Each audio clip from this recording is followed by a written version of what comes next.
What's going on YouTube? It's Jackson. Welcome back to Daily Endeavours for Monday the 9th of February. This will be a daily video but also kind of slightly a weekly video. So yeah, if you want to skip ahead to something that you're looking for in specific, just check the time codes and the timestamps below, or if you just want to skip through some stuff you already know. Okay, so 2 cycle bosses in the Infinite Archive. But if you have a look at the weekly, it's 3 stages. So if you're not familiar with Infinite Archive, you need to complete 2 stages to reach a cycle.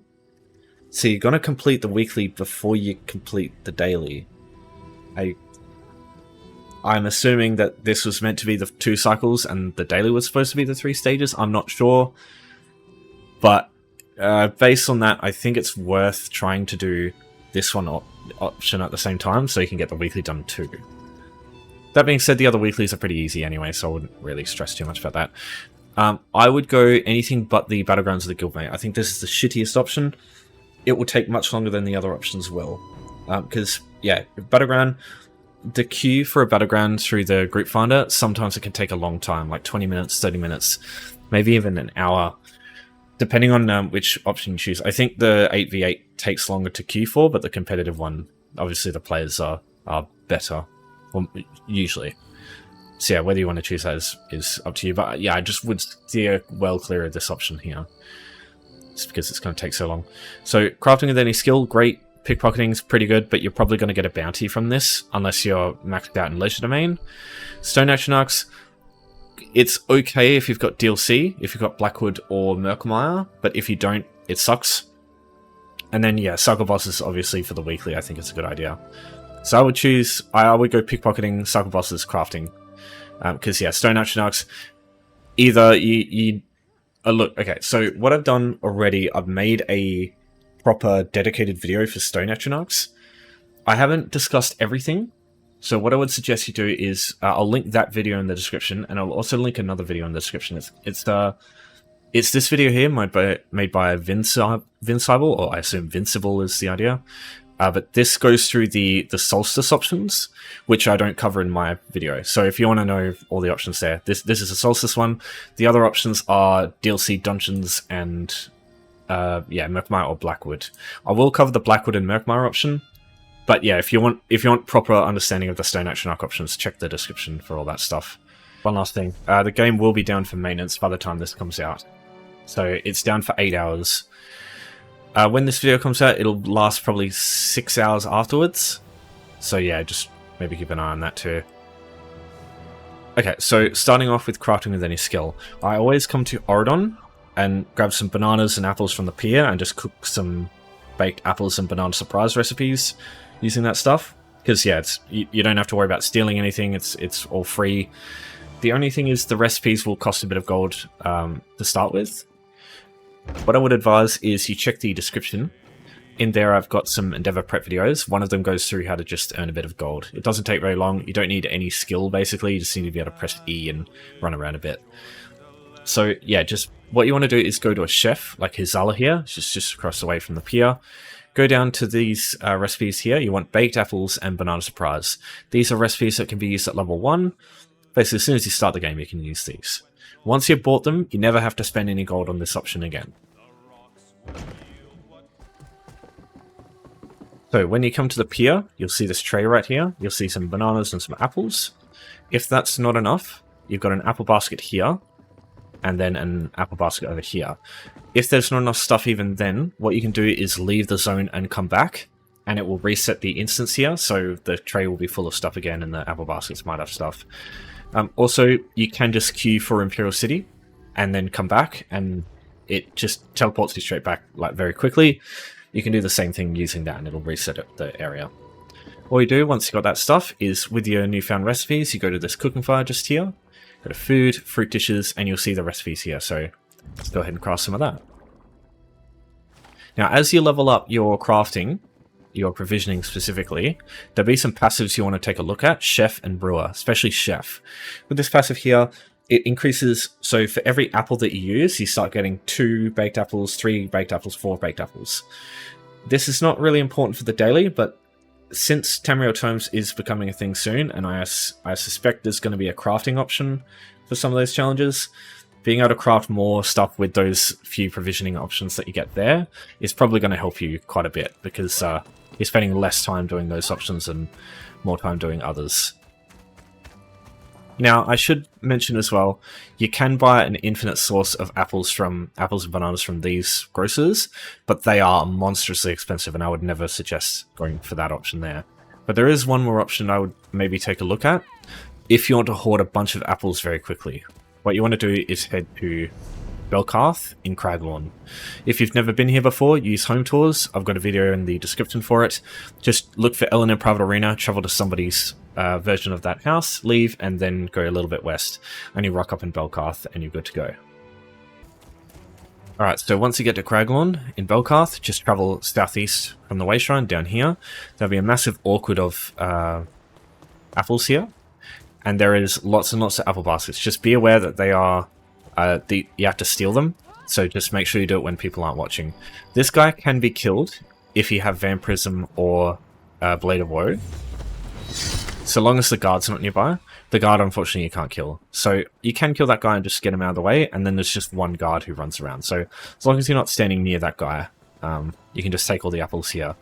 And just like with the other place, you can just leave and come back, and everything will reset. So you can just do that as many times as you want. And you could probably get 30 to 40 apples from a single run. Maybe more, maybe less. Okay, let's look at pickpocketing. With this option here, it is very RNG based. Unless you can find some easy pickpocketing targets and you have a really high legerdemain level, this one will suck. You will likely get a bounty. It may take some time getting rid of it, but if you do this just before you go offline for a bit, maybe like just before the maintenance, by the time you get back, it'll be long gone. It only takes like an hour or two, usually. So, what do you do for pickpocketing? You need to go stealth, crouch behind people, you need to be hidden, you need to go behind people, and then you'll have an option to press E and pickpocket them. And whether or not it works is just entirely up to chance. There is a possibility to make the percent 100%. And I would suggest trying to build a character for that purpose, because pickpocketing is an option that does come up from time to time. So there are 3 ways to level up your pickpocketing. One is to be a Khajiit. One of their racial passives gives them 5% extra chance.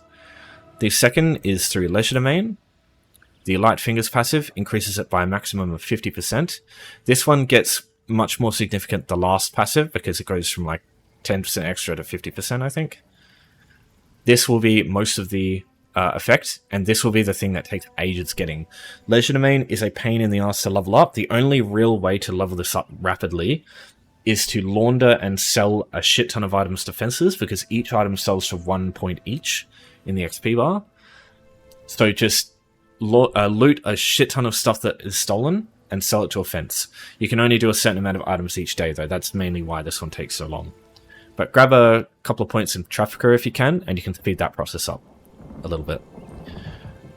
Okay, so the other thing, and the easiest thing to start with, because you always have it, is this green extra chance that you get randomly.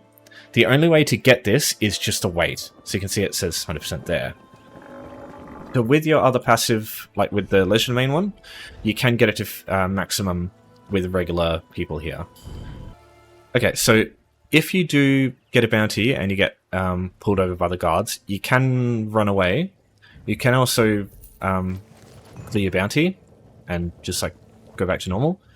Even though you do lose the items that you stole, the pickpocketing still counts, so don't worry too much about that. If it's the other option, the stealing items option, or the crafting with clothing or whatever, you would have to worry. But yeah, for now you don't. One of the main things that will probably get in the way is just trying to find enough people to pickpocket. One of the easiest locations to get lots of pickpocketing options is Auridon in Volkagard as well. So doing the crafting with any skill as well as pickpocketing is pretty good, but there's only one problem with this. So as you can see, there's a lot of acolytes here, and you can go behind the acolytes and they count as cultists. They've got a pretty good chance to pickpocket from them. The only problem is this is the most common place for people to go to do stuff to civilians in Auridon, in most of the game really. So you might find that you'll come through here and everybody will be dead. It does happen pretty frequently. So what I would suggest you do is just maybe have some other cities on speed dial. Usually I like to have Nimulton, and I like to have Bergama in Alakid Desert. You know there's a good place to check if you put your mouse over it and it creates this like highlighted section. That means it's like a civilized area.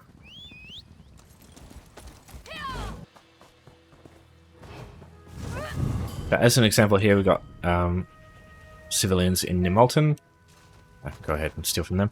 So something else I should also mention, if you've got Shadowy Disguise as a Nightblade, you can pickpocket people from stealth, and as long as you don't get, as long as you don't fail the pickpocket, as long as it's successful, you can always pickpocket while you're stealth. So that's another good option, because sometimes when you get the little green extra % chance, sometimes the NPC moves as you get that chance, and it just stops you from being able to do it. It can be quite annoying that way. So yeah. If you want to get to Nimulton or Bergama, there's some pretty easy ways using home tours. So with Nimulton, you've got Autumn's Gate right around the corner. So you just travel to someone's house of Autumn's Gate, you just leave, come over here, get the Wayshine, Nimulton's your oyster. It's a little bit different with Bergama. Unfortunately, it is a little bit further away from houses, but you've got House of the Silent Magnifico over here in Sentinel. You just go to that one, you go down here, southeast, and then get this Wayshine here. Bergama is a good one. There's a lot of people here, and almost guarantee that there's not people dead here. But yeah, you can travel to any civilized like town and do the same thing. You know, Fort Mole, Gold Coast, you've got Anvil and Kvatch. These have a lot of civilians, but just understand these places also do tend to have people come through and fucking kill everything. Okay, let's look at Stone Atronachs. The normal Stone Atronachs are not something I suggest even looking at. There's only two things I suggest. One is to go to Blackwood or Murkmire and find Myrgaunts. The other one is to go to Solstice and look for I'm trying to remember what they're called. They're like the stone dudes. It's something starting with like V. I'll show you in a minute, but I just want to start with Blackwood, because yeah, this is usually the option I go, because it's a bit interesting. It's renewable. All right, here we are. We got a Myrgaunt. Run around and attack you for a bit. As soon as these things come up, you want to kill these stone totems. These are Stone Atronachs technically.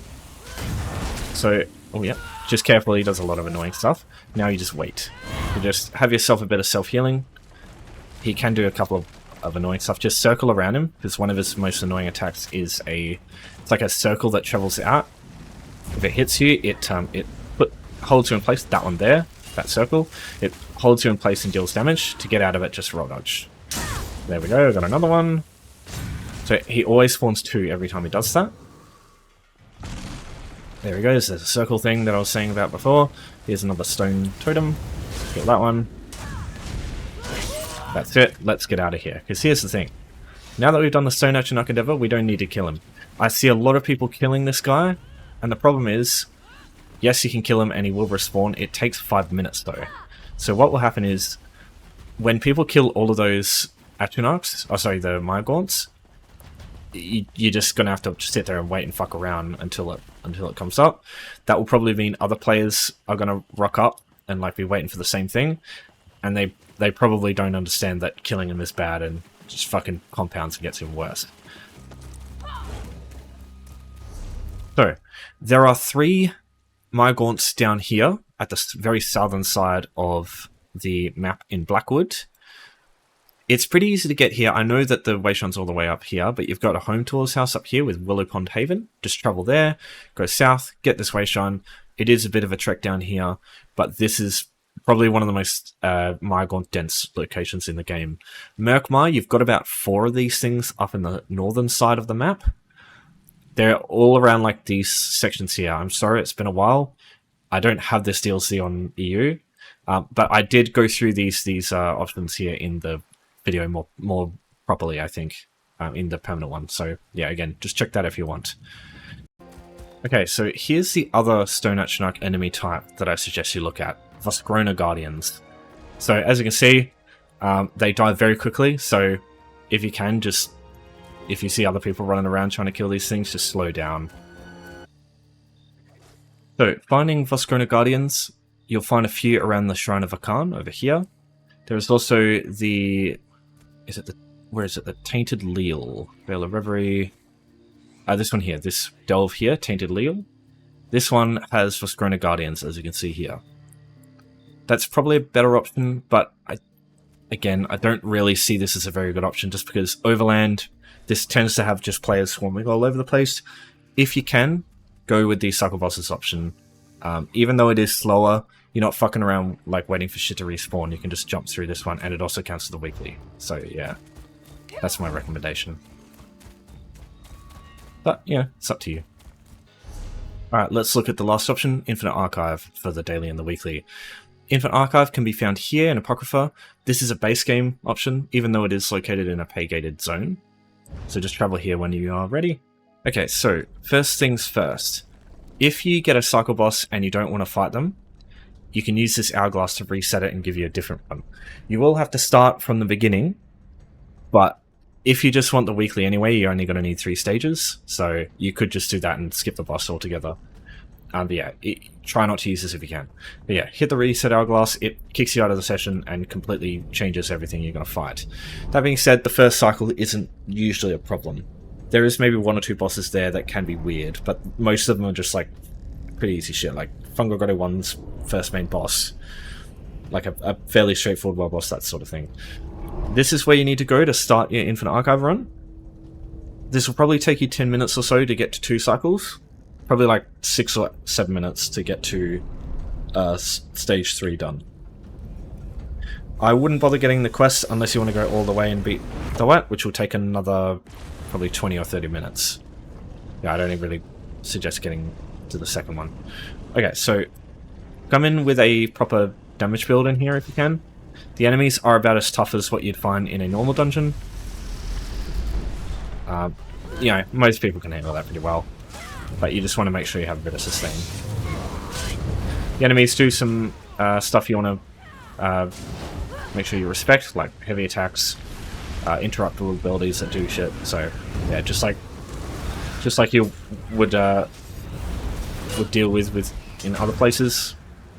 It's just like the any mechanics that they have in the places that you find them in Overland, they'll probably have the same thing.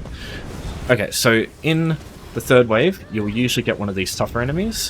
What I would advise you do is just stay calm, don't focus on them, focus on the little enemies first. Sometimes they can be quite brutal, like that. The little lava pool that they produce does shit tons of damage. Yeah, just keep healing yourself, you'll be fine. There are some big enemies that you do want to focus first. Those Iron Atronachs, I can understand if you want to focus them. But most of the time you want to focus on the little dudes. Especially the ranged ones, they tend to do annoying shit. Okay, completing a stage gives you a verse. These are powerful buffs that last until the next stage is up, or the cycle or whatever. What I would do is probably try and get the damage buffs that you can. Because in the early stages you're not really going to be dealing with much survivability problems. You want sustain and you want damage. And you can get sustain by increasing your damage anyway, so yeah. Right. Anytime you deal with the first wave, or any general wave, you want to stick on ranged enemies like this. Because the melee enemies will follow you around, the ranged ones will try and run away from you. So it's just simpler if you deal with them first.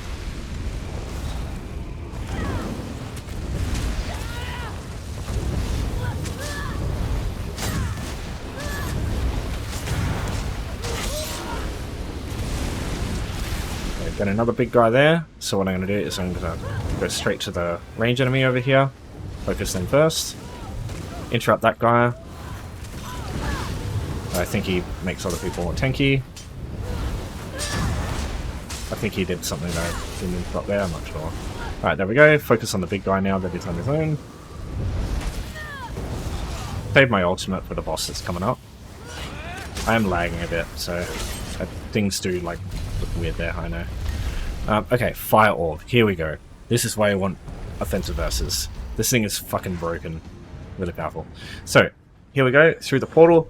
Get to the first cycle boss. We get Sonolia the Matriarch. I think she's one of the bosses from Tempest Island, maybe? Okay, so here's Fire Orb. So this is going to make it a lot quicker. Yeah, the boss will do... Oh yeah, that's the one thing you got to do with Lamias. Just run around him in a circle, otherwise they'll scream at you like that. Okay, so yeah, the bosses will mimic mostly the stuff that the enemy does where you'd find them in other places. They do things differently though. Like, trial bosses are a bit more solo friendly, and yeah, just among other stuff. And like some attacks are changed a bit to make it either in line with like content like this, or make it less obnoxious. Okay, so completing the boss gives you a Munimate chest. This gives you some Archive of Fortunes, some other stuff, and then you get a vision. So visions are just like verses, but they last the entire run, and they're generally less powerful. Usually they're less powerful, but some of these can be utterly broken. Just like some of the verses, I suppose. Okay, so max magic increased by 5%. More damage to bosses. That's probably going to have more of an impact than just increasing my magic, I'd say. But if you just want to get the cycles and the stages, you don't need to go very long, so it's not really going to matter too much anyway. Alright, so we're already almost done with the weekly, and now we're basically halfway with the daily. Yeah, a bit weird. Alright, just keep going. Where's the range enemy? There they are. Get out of this ice circle. The melee enemies. You can bring a companion in here, and when the event starts, it's probably a good idea to start doing that. But I think you need to beat Thoat for that to actually give you tickets, so it's probably not worth your time.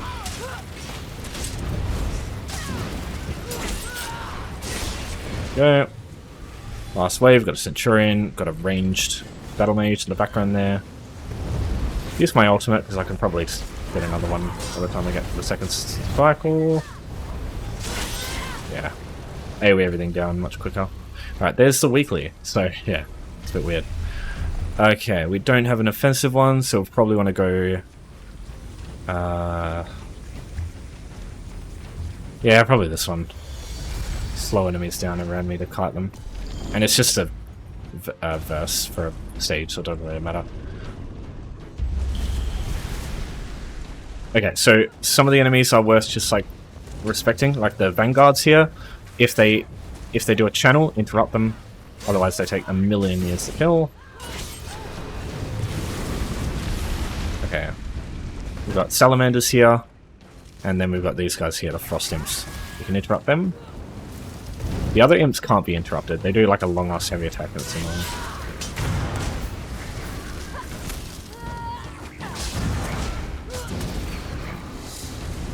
Onto the third one, we've got a Frost Atronach, got a Vanguard, interrupt them to stop them, interrupt the Cryomancer, because that deals a lot of damage and slows you the fuck down.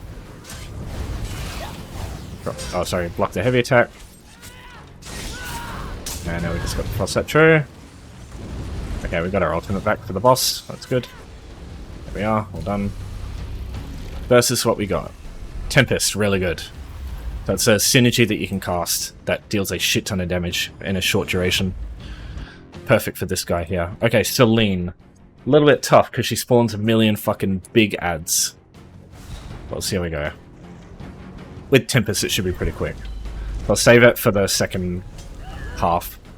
Some bosses are better to deal with,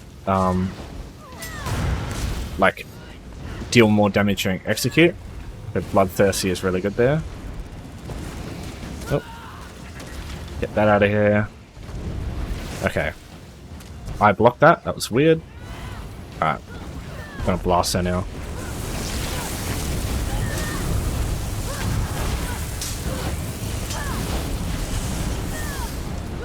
Yeah, I don't know what the go is with that spot. I think you have to roll dodge it.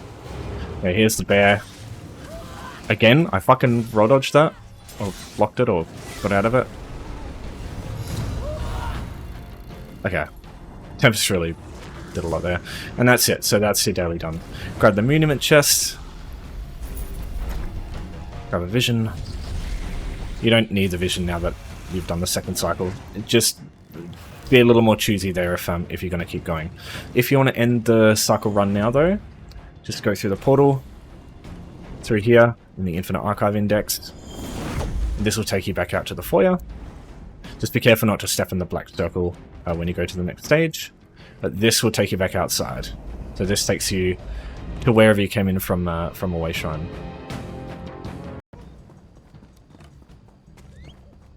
Alright, and then you're back out. So that should conclude the dailies and the weeklies, hopefully. So if you have any questions for me, you know the drill, just give me a holler. But yeah, I'll leave it there. So thanks everyone for watching. Thanks for your support as always.